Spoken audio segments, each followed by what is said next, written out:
ఇప్పుడు నేను చెప్పిన నేరెళ్లకు సంబంధించిన ఇసుక మాఫియా మీద, శ్వేత గ్రనేట్స్ కు సంబంధించిన దాని మీద, గాయత్రి గ్రనేట్ కు సంబంధించిన దాంట్ల మీద, అదేవిధంగా శిరీష జియో గ్రనేట్స్ కు సంబంధించిన విషయంలో, మిడ్ వెస్ట్ గ్రనేట్ కు సంబంధించి హరీష్ రావు గారు సొంత తమ్ముడు మహేష్ రావు గారు వారు మంత్రిగా ఉన్నప్పుడు దోపిడీకి పాల్పడ్డాడు.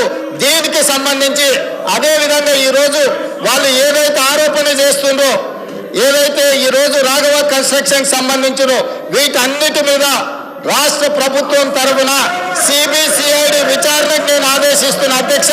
అందరినీ నిగ్గు తేలుస్తా. కొల్లగొట్టింది మీరు.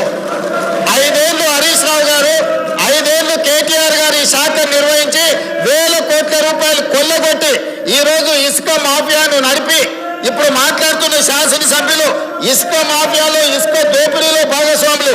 ఈరోజు ఇసుకకు సంబంధించి మేము పెంచిన ఆదాయం ఈ కళ్ళ ముందు ఉంది అధ్యక్ష. ఈరోజు మేము పెంచిన ఆదాయంతో రాష్ట్రానికి పెరిగిన ఆదాయం టోటల్గా నేను ఇప్పుడు చెప్తాను అధ్యక్ష. ఇసుక శాండ్ది 2024-25లో 721 కోట్ల రూపాయల ఆదాయం ఉంటే ఈసారి మేము 25-26లో 972 కోట్ల రూపాయల ఆదాయాన్ని పెంచి 35% ఆదాయాన్ని పెంచినాం అధ్యక్ష.